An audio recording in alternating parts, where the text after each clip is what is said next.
What's up, everyone? How y'all doing? My name is Arif, and this is your Daily Chat Season 5, Episode 36 for August the 17th, 2020. What is going on, everybody? How y'all doing? We are finally getting into the meat of it between Epic Games and Apple. This was filed today on August the 17th, and it has been determined that Apple will be terminating Epic's developer accounts on iOS come August 28th. This has really big implications for Epic Games because not only does it affect Fortnite proper and its user base, but more importantly, and the thing people don't realize about Epic, is they are the owners and creators of the Unreal Engine.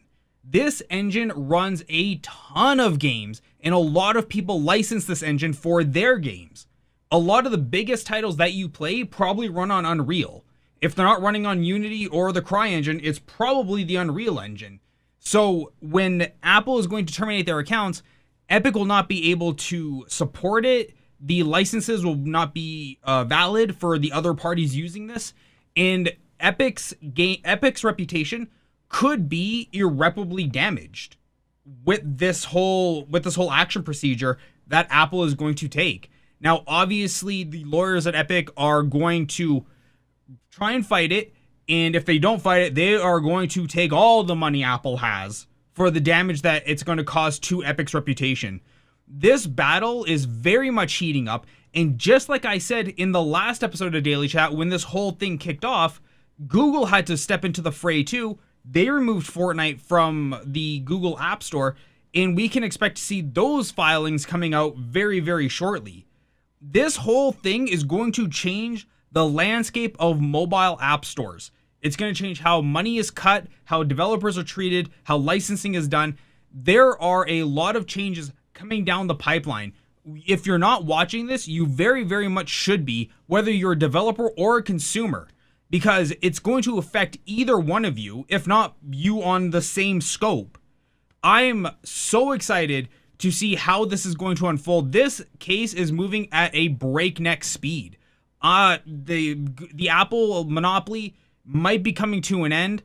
Epic might lose this case. It's highly unlikely, especially with the backing of Tencent, but it could happen. So those are the big news coming out of the Apple Epic fight, and we will wait to see what is happening.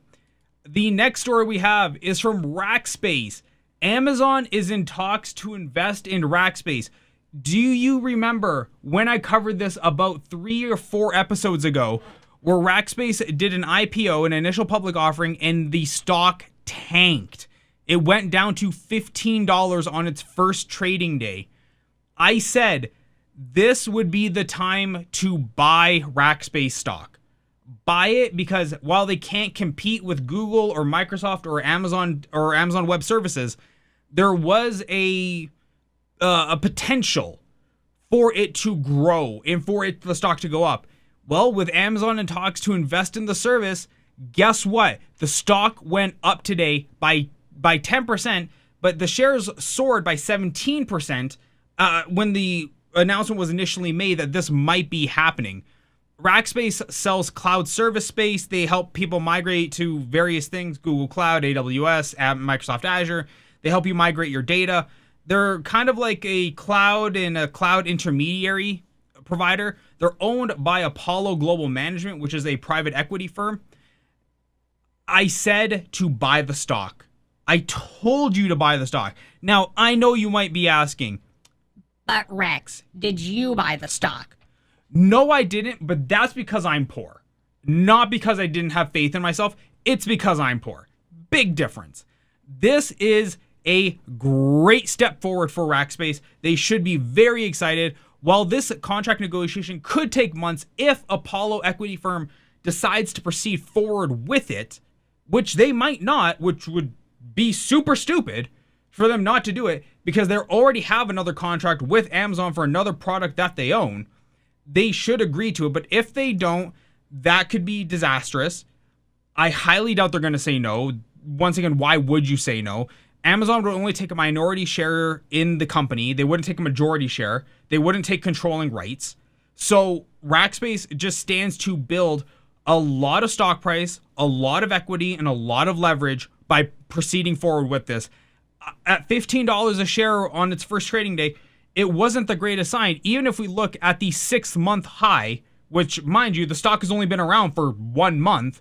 If we look at the 6-month high, we can see it's not doing super well up until today. Until today, the stock was doing pretty piss poor. But up 10%, up $1.71 a share. This, even now, you might still be able to get in on the ground. You might not make the same amount of money because you already lost $3 on the shares, okay? You've already lost $3, but you could still take a healthy chunk back. If Amazon was to dump the money in, I could easily see the shares going to $25, maybe even $30 a share. That's not terrible for your initial investment of like $1,000. It's worth it. I would say it's worth it.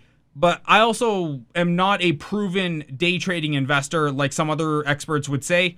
This is just what I'm seeing on the outside looking in through past experiences with these kind of stock fluctuations. This is just my own experience. Take it for what it's worth. But I'd say at the very least, toss $100 in. Just toss in $100, get some shares. That way you can sell them and at least have some extra profit coming out of it. Our final story tonight. Remote work has been reshaping San Francisco and Silicon Valley. With COVID-19, we know a lot of companies have moved onto the whole remote working model. And now some companies are taking it one step further and letting their employees go full fat remote from here on out. Even Google has said that they will not bring their employees back until summer of 2021, which is in effect full-time remote now. The rent is dropping. People are moving out of the San Francisco Bay Area, which is unimaginably expensive. If you have never actually looked for an apartment in San Francisco, go onto Zillow and just take a gander. You will be flabbergasted by how expensive everything is. Even a 1-bedroom apartment, not even a 1-bedroom, a bachelor's apartment, which is a 1-bedroom with no walls, that can run you in the easy $2,500 to $3,000 range. Houses are so expensive that you might never afford one. And ever since it became the hub of technology, we've seen homeless rates skyrocket. We've seen evictions skyrocket, foreclosures skyrocket, because people couldn't afford to live in that area anymore. But now, with COVID being a thing and with remote work being now more accepted and proven that people can do the stuff remotely, there's no reason to have a big office building. There's no reason to have all these extra overhead expenditures.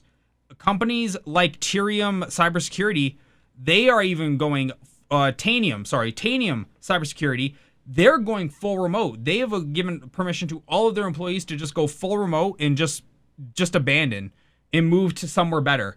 One couple gave up their 1-bedroom apartment and bought a 3-bedroom house in Phoenix, Arizona.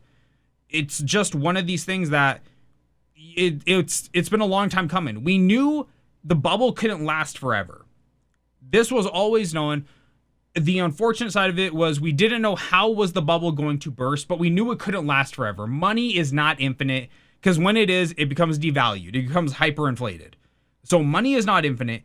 Therefore, we knew that something's going to have to change in the Bay, Silicon Valley area. Unfortunately, it was a global virus, but fortunately for us, it's a global virus that kicked it off in 2020. Now that we have this shift coming, the odds of you being able to get remote work in the tech sector is your best time ever now. This is your best time ever to try and do that. And this way, you don't even have to relocate. You don't have to shift your family, move your kids, nothing. Thank God, if you have a job in the tech sector, if you've been wanting to get with like a big company, Twitter, Facebook, Google, anyone, this is your time to try and make those moves. Make those power plays, people. That is what you need to be doing. And there you guys have it. That is your fast and dirty daily chat for August 17th, 2020. Hope you guys enjoyed this episode. If you did, please do like, comment, share, and subscribe. Especially subscribe. I need the subs. But yeah, subscribe, guys. Thank you so much. And I'll see all of you tomorrow for the next episode, hopefully, if there's anything to talk about.